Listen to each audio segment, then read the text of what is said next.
Tadhyana.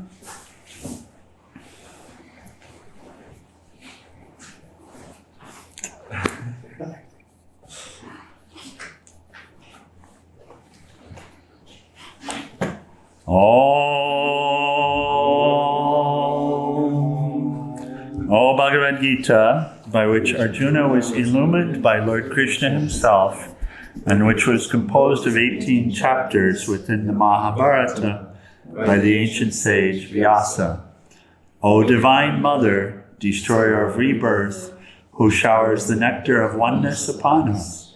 O Bhagavad Gita, my affectionate mother, on thee I meditate. All the Upanishads are the cows. The milker is the cowherd boy, Krishna. Arjuna is the calf. People of purified intellect are the drinkers. And the milk is the supreme nectar of the Gita. My salutations to the Lord, who is the source of supreme bliss, whose grace makes the mute eloquent and the crippled cross mountains. Hari Om Tat Sat.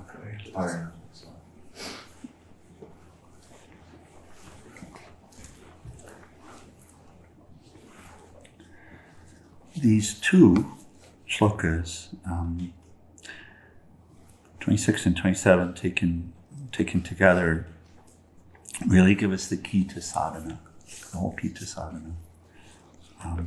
We'll take the word by word from Swami Shivananda's translation. First is this one: whoever offers me with devotion a leaf, a flower of fruit, or a little water, that so offered devotedly by the pure-minded I accept. And the word for word is this. Literal translation: a leaf, a flower, a fruit, water, who to me with devotion offers, that I, offered with devotion, eat or accept of the pure-minded. And Swami Shivananda makes the point. He says asnami literally means eat, but the indicative meaning is to accept. And then 27, whatever thou doest, this is the word for word, whatever thou doest, whatever thou eatest, whatever thou offered in sacrifice, thou givest, whatever thou practicest as austerity, O Kanteya, that do offering unto me. So this is the guidance, instruction. And here Swami Shivananda puts it together as whatever thou doest, whatever thou eatest, whatever thou offerest in sacrifice, whatever thou givest, whatever thou practicest in austerity, O Arjuna, do it as an offering unto me.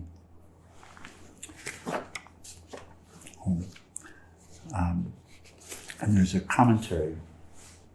When we look for full commentaries, Swami Chinmayananda fills the bill, and he gives a beautiful commentary on this, and we should discuss as well.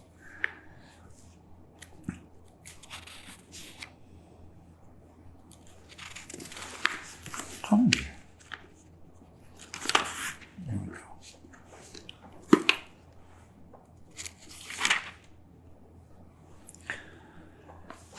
He says, through all activities of life, one can constantly live in the spirit of devout offering unto the Supreme. Throughout the Gita, it has been time without number insisted upon that the mental attitude is of supreme importance, rather than the mere physical act. And this is a fact which ordinarily the seekers forget. All acts of perception and our reactions to the perceived, be they physical, mental, or intellectual levels, make them all a devout offering unto him. In fact, this is not an unnecessary make-believe or a mere fancied exaggeration, nor is it in any way very difficult for an individual to practice. The one self revels everywhere, in the teacher, in the devotee, and in the Lord. In all our life's transactions, we behave, act, and deal with other names and forms, and all of them, we know, require the existence of the self to uphold them. Is it so? Yeah. But that's where we lose ourselves, is transactionally, we forget. But we know. So that speaks to sadhana. That speaks to the real essence of sadhana. So what is sadhana? Sadhana is remembering what you know in every moment, in every transaction, in every experience. And then he gives us this example. He says to remember the self during all the transactions of life is to remember the substratum. In a cloth shop where there are cotton clothes of different colors and sizes, textures, and prices, the shopkeeper is advised always to remember that he's dealing with cotton clothing. This cannot be very difficult for any sane shopkeeper, and it will be safe and profitable for him to remember the fact. For it would prevent him from entertaining misconceptions and thereby either charging the exorbitant prices of woolens or selling off his goods as cheap as gunny bags.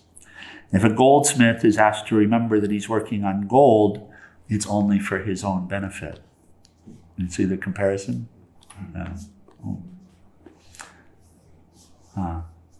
So different names and forms, but one essence always is what's being shared. Can we practice that? Yeah. See, he says, just as cotton is in all cloth, gold in all ornaments, the self is the essential stuff in all names and forms. A devotee who can constantly remember the divine in all his contexts in life is alone the one who can give to life the respect and reverence that it deserves. It is a law in life that as you give unto life, so shall life give unto you. This is as you sow, so shall you reap, yes? Smile at life and life smiles. Frown at life and life frowns at you. Approach life with due reverence and respect, born out of cognition of the divine essence in it, and life shall respect and revere you. When all activities are performed in the spirit of offering, not only our love for the Supreme increases, but also our entire life becomes sanctified with a noble purpose and divine aim. In the context of the Gita's insistence on single-pointedness of mind and devoted contemplation of the self so far described, we can easily see how this stanza provides us again with an efficient and secret method by which the seekers are unconsciously made to remember the Supreme constantly, not in the deep jungles, nor in the secret caves, but right in the field of life's contentions. And so he calls this a secret. This is the royal secret. Why does he call it a secret? In the commentary. Why secret?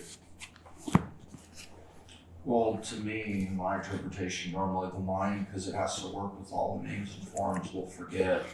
The intellect won't be pure enough to remember this or bring to mind the substratum. It'll just get lost in all of the normal, quote-unquote, life stuff. That would be what I would think. Okay. Oh, very good. Why is it a secret, Harry? Because it's hidden. Because it's hidden. Beautiful. Because actually no one knows how you relate to the objects here other than you and God. Yes? It's hidden. Right. It's hidden. Yeah. So how would you know? And this is the royal secret because Krishna is letting us in on a little secret. But it's not a little secret, it's the big secret. Right? You wouldn't know unless you come to know. And then you can share, but it still remains a secret. Right. Yeah, because no one really knows what you're doing when you're at the altar or in the field or sitting with someone who's screaming at you or anything, right? Oh. But I'm thinking you still can do everything he's describing and still not see God. Because you can be like a very kind and generous person and treat everyone right. That's not what's being shared. If you do what he's describing, you can't help but see God. Because the practice is seeing God. It's not about being good or kind. That's required. It's about seeing the substratum in everything, in every transaction in life. That's your practice. And then you can't help but see God. Because you're practicing seeing God. It doesn't even take any grace. You've worked it out scientifically. You know what's here. So you simply live in all of these transactions in life knowing what's here. That's your job. And then you'll see. I have our I have our two little ones to thank for that lesson yesterday when I was cooking in the afternoon. Please. When I cook, I have to really concentrate because I'm not that skilled at it. So all my attention is going on the cooking. And these two were just having a great time playing yesterday, right outside the kitchen, of course. It wasn't in the Patanjali or it wasn't in the living room. It was right outside. Yeah, just for you. And so I was just thinking, Lord, I'm focusing on you right now. Help me to concentrate. And so I need to put the doll in right now and all of this. And so, but if they wouldn't have done that, I don't know if my mind would have been on the Lord concentrating through that whole process. Because on one hand, it was really interesting because on the one hand, I could hear them and part of my mind was saying, please be more quiet. And yet on the other hand, I was saying, Lord, this is a great lesson for me to learn right now because I'm with you and I need to know to put this, I need to continue to concentrate because this is an important part right now. Of course, they're doing it right at the important part too. So it was a beaueful lesson. Keep still. Ari, what you share is so beautiful because that's the concept that we'll have is, but I'm doing everything, but that's the external. Right. That's the transactional stuff. What's my bhava while I'm doing it? Well, what's my bhava while I'm being kind to someone or good to someone or serving? Or what's this inner? Right. That's it. Oh, I see. Yeah. That's it. And really, I mean, and we practice this. Can you practice seeing God at any particular moment? Can you? How do you practice it? It's actually very simple in a way. Yeah. You just go. It's just go there. Yeah, it's just like cotton. Yeah. Because if you know that all of this is made of one substratum, you've worked it out. Yeah? Then you practice it. You pick up the book. How to practice the presence of God. Well, whose words are these? Yes. What's this paper made of? God. Yeah. I mean, you get there because it's made of a tree, which is made of the seed, which is made of the eternal seed. I'm not just saying this, but I do say it to myself if I'm to practice the presence of God. So if you just stop for a moment and allow yourself to practice it, then you realize what you're holding in your hand. And does that bring reverence if you do it? Oh my God. It was interesting yesterday too, because Jesus, I heard his voice saying, remember when you were that age? that sort of put me in the right direction as well. So just being open to listen to that advice and that channel. It was such a beautiful lesson for me because when I was younger, I would have gotten really upset. So. When I was walking pilgrimage, I kept saying, it wasn't every moment, but every day, multiple times. Because I'm looking at everything and I'm doing transactionally. I keep checking in on how to serve and to be present, and I'm dancing with the dancing brook and like that. But also I wasn't really having the experience of seeing God. But I was. That's why I joked with you about what you said. But I was. Yeah.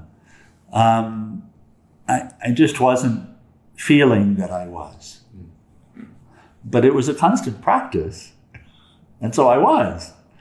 And one day, and I'm saying, please help me to see you. Please help me to get it. Please help me to see you, to really see you.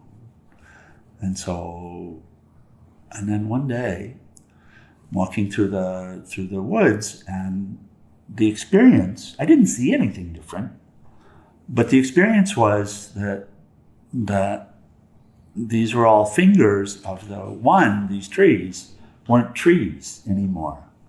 They were fingers of the Lord coming up from the palm of the Lord, like this. It was a perspective shift. And it didn't last very long. It lasted the whole day. It lasted the whole day. But that's not very long. The next morning it feels like they're trees again, but I know what they are. And I had a confirmation, which was really lovely, quite amazing, profound. And we get, in our sadhana, we get some confirmations too. But then the feeling might go back the way it was, but we bring the feeling, in fact, and if we continue the practice, then there's an unalterable shift. And there's the loss of the feeling at some point that I'm separate or God's not here. Right? And that's really with this sadhana. So it's the big one. Sorry, yes. I was going to ask, is there many different techniques to do this? Because there's 4 paths of yoga. They're all techniques to do. If you look at it this way, it's a good question, Paul. If you look at it this way, so Raja Yoga is the path of asana, control, self-control, and meditation. And when I meditate, who am I in the company of? That's a question. Is there a practice there? It seems like I'm being aware of who I'm in the company of. Isn't that a Jnana Yoga again? Because you have to ask the question of who am I in the company of?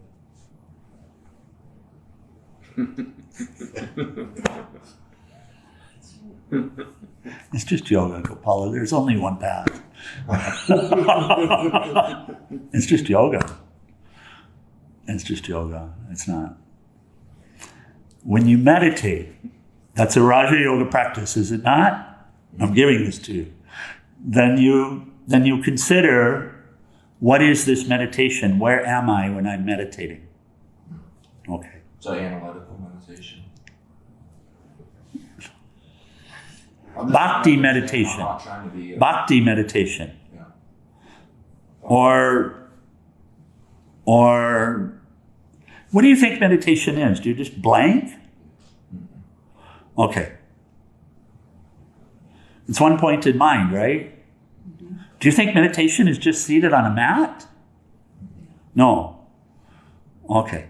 So if you're going to keep the mind one-pointed, when someone's yelling at you, or the kids are there playing, what do? How do you meditate then? Do you sit down? Had no time. I say, I can't deal with this. I'm going to sit down right now and screw the meal. Yep. Is the mind one-pointed? Yeah, well, there has to be many facilitative thoughts, like he was saying, like I need to move the hand to go there, I need to go to this, and so can you... Are you thinking those? Yeah, the only thought was, Lord, help. That was the communication channel open. I need your help right now. Yeah. So Are you really, when you're in the kitchen and you're chopping, are you really thinking 1 chop, 2 chop, 3 chop, 4 chop, 5 chop? I'm going to chop this 27 times? Chop, chop, chop, chop, chop, chop, chop, chop. No. The next activity, there needs to be a thought to. Like if I'm, Whose thought is it? No, I'm giving you a practice. Whose thought is it? You see? God's thought. It's God's thought.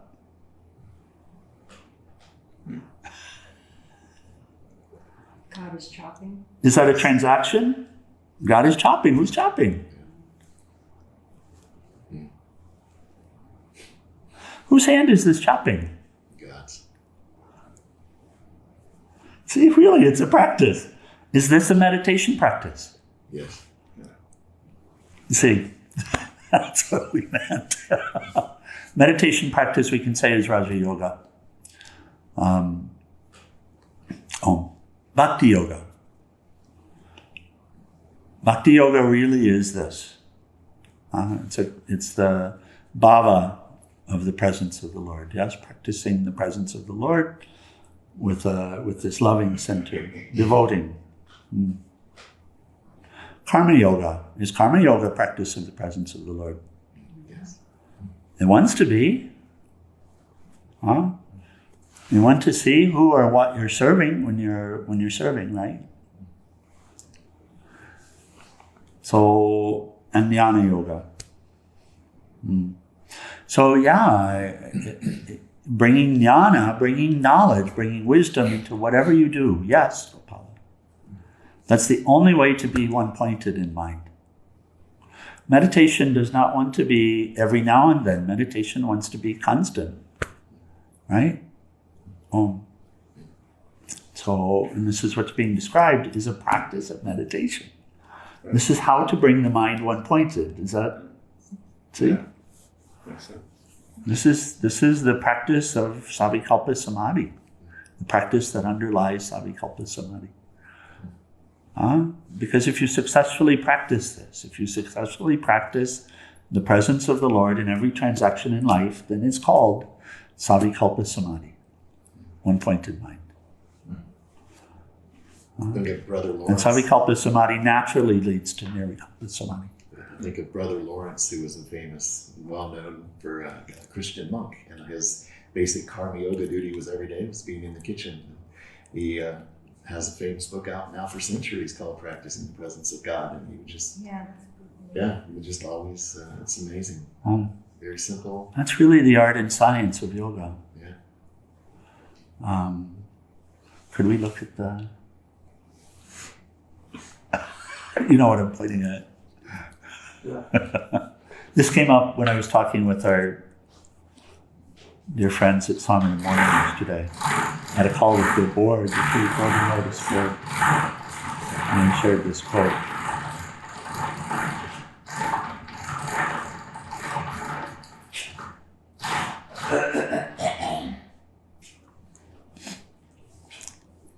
Can you read it, or do we have to pull up the other one too?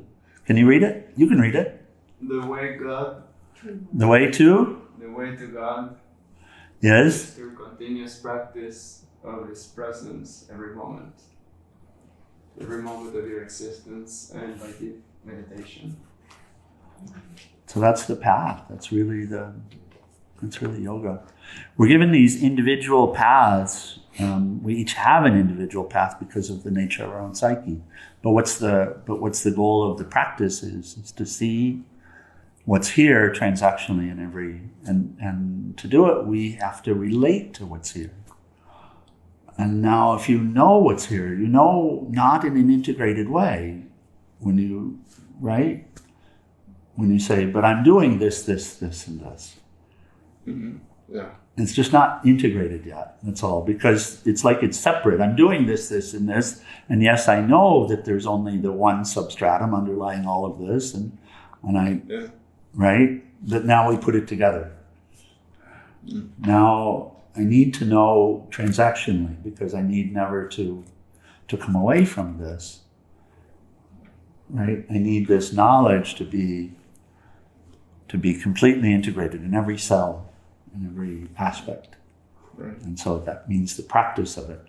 And he says beautifully, continuous practice in every moment. Do we get that? Of your existence. And this is what Lord Krishna is sharing here.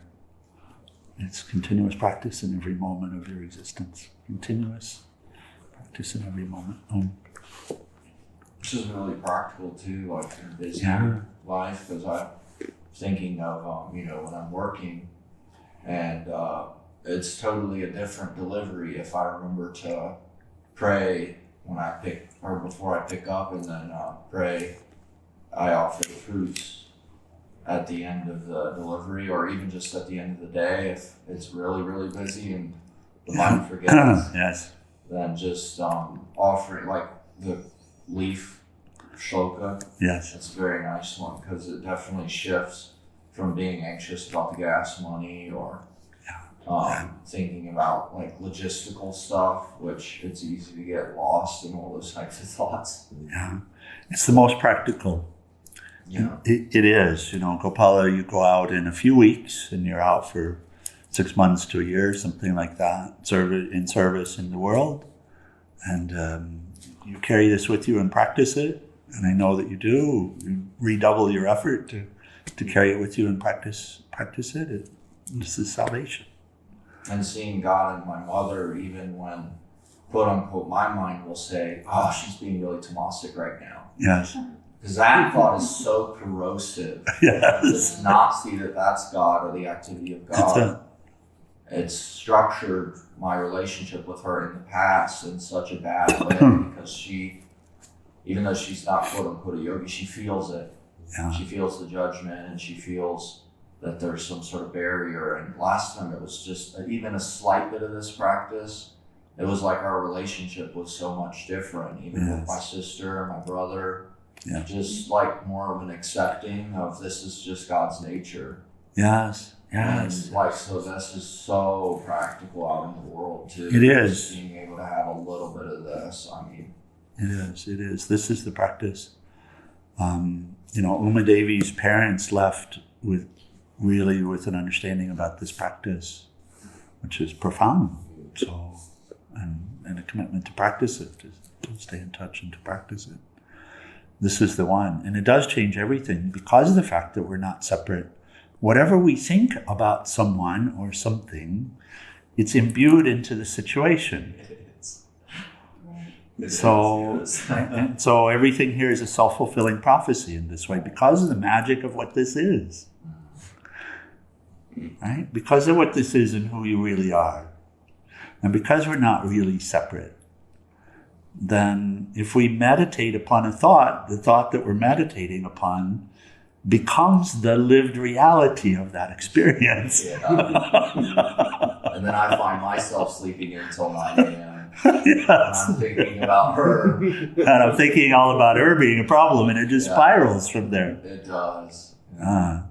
But in the same way, because of what this is and who we are, and because we're not separate from the Lord or anything else, in the same way, if we're thinking about the divinity here, if we're really doing the work to relate to what's here and making it natural, reprogramming all of this stuff and making it natural to think this, then we imbue our lives with divinity, which is naturally there, but which we wouldn't otherwise see. God's car salesman. Very practical. Yeah, this is as practical as it gets.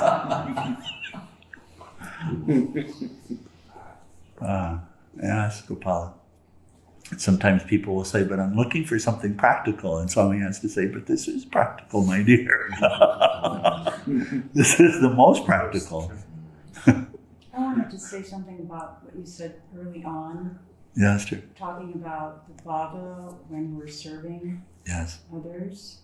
And I was listening to a talk, it was by the Karmapa, and he was talking about how the immigration crisis in the EU a few years ago, and people were drowning trying to get to the EU. Yes. And he says you can think of those people as being refugees and you're having the compassion for them. But he says the compassion is not enough because there's a sense of separation. He says we need to see and understand and experience that we are the refugees, that there is no separation between us. And in service to others, there can be that sense of being superior, like I'm helping these people. And then there's this, he's saying that's not enough. It's like we need to see that we are them. Yes. It's the same practice. Here, the Lord, which would be called Buddha nature in the Buddhist tradition, here the Lord is saying, I am all of this, and see me in all of this. Therefore, see yourself as this, not separate, but yourself as this as well. Yes. Because I know that's been an obstacle for me, is the sense of being superior, or I'm helping these people, but feeling the Bhava wasn't there really. Yes. Indeed, and when we come into spiritual path, many of the tendencies, really all the tendencies that we're working with, they transport themselves into. So spiritualized ego is an easy thing. And so we really have to keep working at it. We really have to do the self-work. And so this inner talk, and this is, when Yemi came and visited us, she called it self-talk. Self-talk, talking to oneself. As these transactions are coming, talking to oneself about what's here and how I need to be relating to this is required. We have to train ourselves. We have to train ourselves, which is a process of submitting ourselves to the light and utilizing that light to train ourselves. And that's necessary. So it doesn't just happen. You don't just be nice and be good and one day realize that everything is God. You're going to have to engage in self-talk. You're going to have to really consciously, intentionally help yourself to see what's here. And if you'll really consciously, intentionally help yourself to see what the relation is with everything and everyone, and what's really here, then through grace, experiences will come, confirmations will come. So it said that being good and doing good, it's required to have a good life, to have happiness in life, to live a beneficial life. But for self-realization, wisdom is required, knowledge is required, and that knowledge has to be integrated. Oh, okay. Beautiful discussion. So we'll close. Page 174.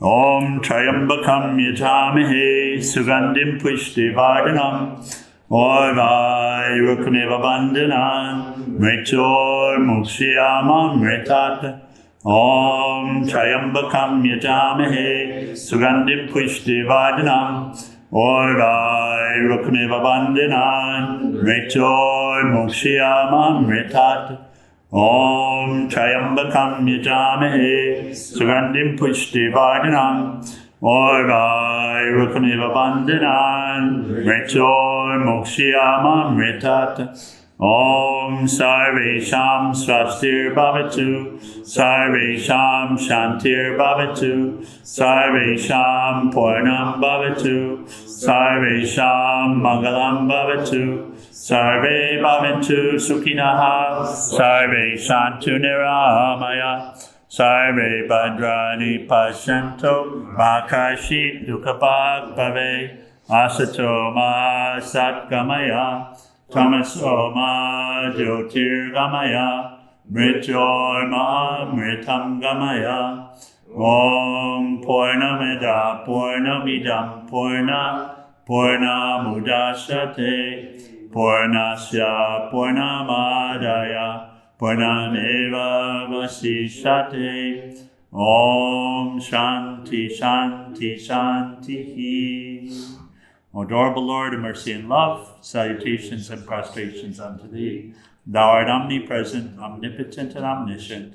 Thou art Satchidananda. Thou art existence, knowledge, and bliss absolute. Thou art the indweller of all beings. Grant us an understanding heart, equal vision, balanced mind, faith, devotion, and wisdom. Grant us inner spiritual strength to resist temptation and to control the mind. Free us from egoism, lust, anger, greed, hatred, and jealousy. Fill our hearts with divine virtues. Let us behold thee in all these names and forms. Let us serve thee in all these names and forms. Let us ever remember thee. Let us ever sing thy glories. Let thy name be ever on our lips. Let us abide in thee forever and ever. Humble Sakura Shivananda Maharaj Ki, and for all the saints and sages of all the traditions. That's right.